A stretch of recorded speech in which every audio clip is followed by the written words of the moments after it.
red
eye.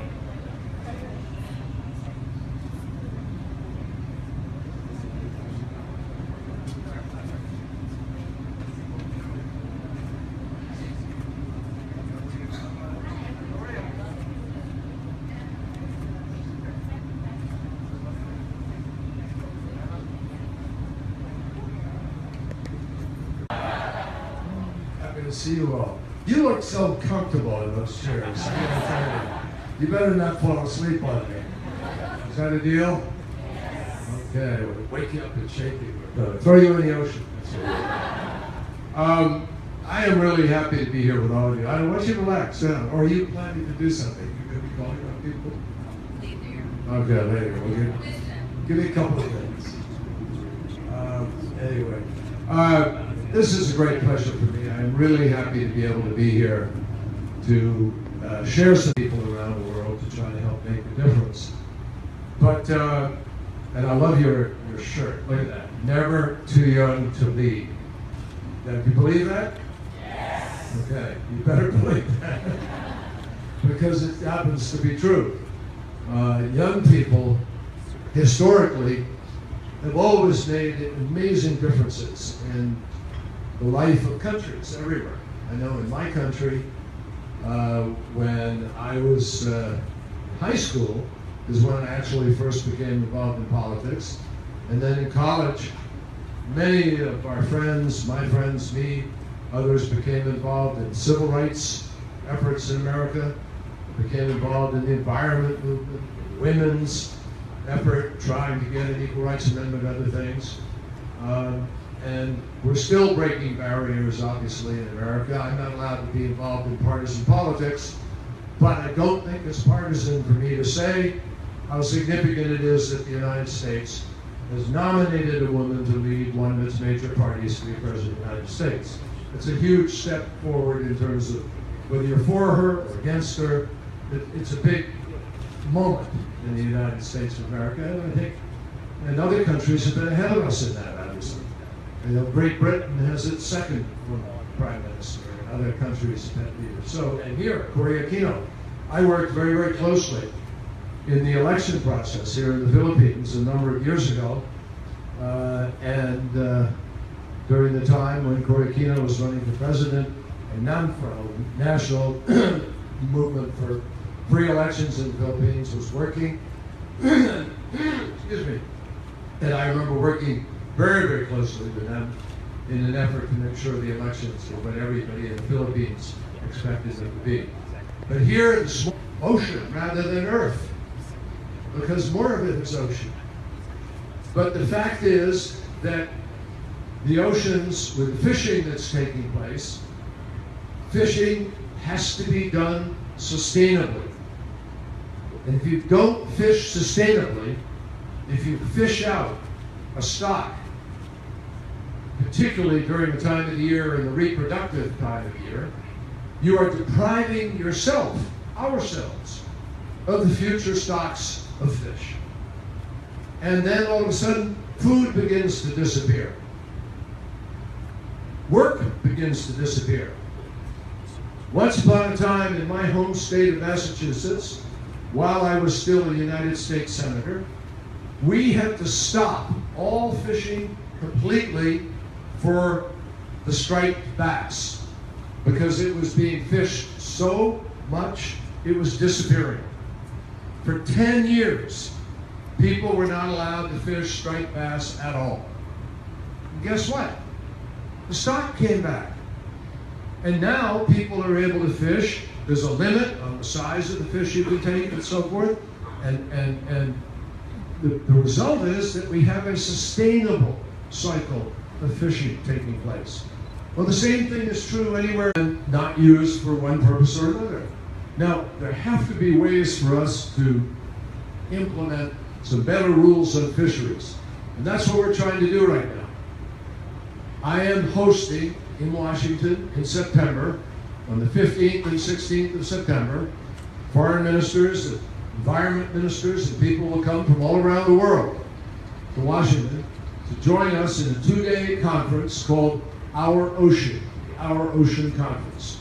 It's the third one that we've done. We did the first one the year after I came in as secretary. The next one, Chile agreed to do. We went to Chile and did that. This one we're doing, the last one while I'm secretary. Next year, the Europeans, the EU, have accepted to do it. The year after that, Indonesia has asked to do it. And I think there's one other country, Norway, wants to do it. So we have 3 years in the future that we will be continuing to focus on what you're working on right now. Now, fishing is one aspect of what's happening in the oceans that is dangerous. There's illegal, unreported, unregulated fishing taking place in the world. And on the high seas, it's very difficult to be able to enforce because you don't have ships out there, you don't have police out there, you don't have people who are making sure people are living by the rules. And so regrettably, because it's worth money, a lot of money, people send people out there and they wind up scooping up a lot of fish, a whole lot of fish. And we have these long monofilament lines out, fishing, drift net fishing. It's supposed to be not allowed, but some people still do it. And the result is that they are just strip mining the ocean. They literally just sweeps it out. There are worse things that happen. The second really big danger is pollution itself. Plastic, all kinds of plastic. 8 million tons of plastic is dumped into the ocean every single year. A year ago or so, we had a group of people who went out and did a cleanup. Young people, just like yourselves. They did it, maybe some of you were part of that here. Did a huge cleanup along the shoreline. And they collected 18 million tons of plastic in one day. That's enough for 100, the weight of that would be the equivalent of 100 737s, Boeing 737s airplanes. It's incredible. In a few years, if we keep going the way we're going, by 2050, which is not so far away, there'll be more plastic in the ocean than there will be fish. And the fish, what happens is the plastic breaks this down and marine mammals ingest it and they die, and birds and so forth, so it's a serious problem. The final challenge to the oceans that I'll just talk about today quickly is climate change. Climate change is warming the ocean, changing ocean current patterns, changing the capacity of certain things to live in certain places. The acidification that comes from the carbon dioxide that we put up into the sky, into the atmosphere, from the burning of coal and fossil fuels, that CO2 comes back and dumps into the ocean. And it raises the acidity of the ocean. Now, ask anybody who does agriculture, and they'll tell you that if you try to grow a plant in your garden, you're trying to grow a tree or flowers, it depends on the level of acidity in the earth as to what can prosper and what doesn't prosper. Some things like a lot of acidity, some things don't. But in the ocean, the acidity, the carbon dioxide breaks down and becomes carbonic acid. And that gets into the systems of crustaceans, clams, lobsters, different kinds of hard shell animals, etc., marine mammals. And what happens to them is they break down. And we're beginning to see mutations. We see clams that, depending on the level of acidity, it goes from a big clam with little acidity to a very, very small clam with lots of acidity. And that's going to affect the food cycle. So I'm going to end and get you involved in this conversation. I just want to tell every one of you, see, it's much more complicated than people think. It's a great big ocean. It's wonderful to tip your toes in it and swim in it and go to the beach and enjoy it, but it needs to be protected. And that's why all of you at this Sea Camp are really doing, such an important way to spend your time. And I really appreciate what you're up to. The final thing I'll just mention to you. We are announcing a program called 1,000 Actions for Our Ocean, which you're aware of, I think. It's in order to help people choose to do the kind of thing that did that cleanup before, when people got all of that garbage out of the oceans. And I hope every single one of you is going to come up with a really good idea for some kind of action in some way for you to be able to make a difference. So, on that note, I see you're all still awake. So let me throw it open. Let's have a discussion. Let me answer any questions, or just share with me some observation that you have about what you're learning here at the camp and what we need to be thinking about. Who wants to go first? And are you going to run this, or do you want me to just call on something? We'll start with the recent YCDC camp. We granted a few projects, so that's okay. Great. Good morning, Mr. Senator. My name is Anton, and this is my friend Chicky. That's okay. That's okay. Currently, we are working on a project called Ecstasy. Now, it is an exposure and educational technique. What's it called? Ecstasy. Expose. Yes, from word to read. It's a play on the words expose and see. Right. So it's an exposure education technique to the school children in the diet hotspot. It's an exposure and education activity for the local school children in the diet spot of Manila. It's around a 3-hour drive from here. So contrary to popular belief, it's not always the locals of such sites who truly benefit from the dive tourism industry. So what we want to do through Project Ecstasy, we want to hold a snorkeling workshop, games, and basic lectures that aim to develop in its participants the attitudes, skills, and knowledge necessary for becoming effective future marine leaders. That's cool. That's great. So you're going to get lots of local folks. Are you going to focus on young people or are you going to focus on everybody? Our target group is 13 to 17 years old. 13 to 17. Yes. And how are you going to reach people? Through schools or? Yes, the local public School. elementary school. Will you do this year round or We're- summertime? We're targeting August 27, this August 27. And you'll go through the year? First gonna start with a one-day workshop. Okay. We have to test it out first. And see how you can build out from there. Well, congratulations. That's a great idea. Thank you. That's wonderful. Good for you. Hi there. Hi, How are you? good morning, sir. My name is Pam Lubert. I'm a YCDC participant from Caloocan City, Metro Manila. And the name of my project is called, it's called Screen Your Sunscreen. Screen. Your Sunscreen. Oh, screen your sunscreen. I love that. I know what's coming here.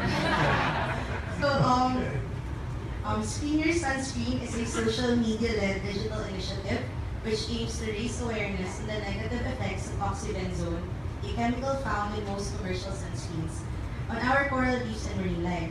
So after the project, what we want to happen is that we want consumers to screen and read the labels first and be more conscious of what they purchase, and hopefully they support our locally made, reef-friendly products. I love it. It's great. And let me tell you something, everybody. Largest organ in your body, largest organ in your body, skin, correct? And it's porous. And whatever you put on it goes through your system. So a lot of people aren't aware of that. They've got to think, and so your idea of awareness about screening sunscreens is really important. My wife made me do that. I'm telling you, I didn't know anything about it. My wife said, you're putting poison on yourself. And I finally, so now I only use the right stuff. Thank you, sir. Anyway, thank you. Hello, sir. Good morning. What'd you do? Stack the front seat here? Is that only the front seat? Go ahead. Sir, my name is Patrick William. I'm a YCDC camp participant from Ross City Campus in Panay. Like really close and talk a little bit slower so everybody can hear you and understand you. Yes. Hello, sir. Yes. So my name is Patrick William. I'm from Campus in Visayas. I'm a YCDC camp participant, and my project is entitled Junior Collaboration. So this project is composed of classroom discussions and workshops that aim to empower and inform young students on the effects of coal dust and health in the environment, specifically the marine life of Manila Bay. So this community is important because it is the only coal stockpile in the Philippines which is present in the urban setting, which is here in Metro Manila, and it is beside Manila Bay. So through this, we can inform and empower the children on the effects of coal dust, as well as make them partners in tackling this environmental issue as well. So how are you, this is great, you've got a project to show people the effect of coal dust in Manila Bay and to educate people about that. But how do you do that? Where do you get your data from? Based from the government data, because From where? I'm sorry, I didn't hear that. from the data of the government service. The data of the There are government many studies- service. There are many studies that show that Okay. the coal dust has an effect on the respiratory health as well as the environment. It is beside Manila Bay.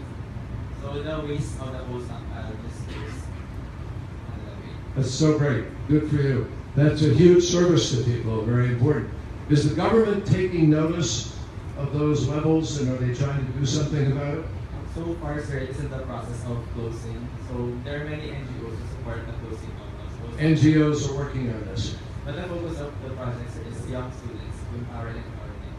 Well, keep working for it. Keep organizing and make sure you make your voice heard on that, because it's really important. Thank you.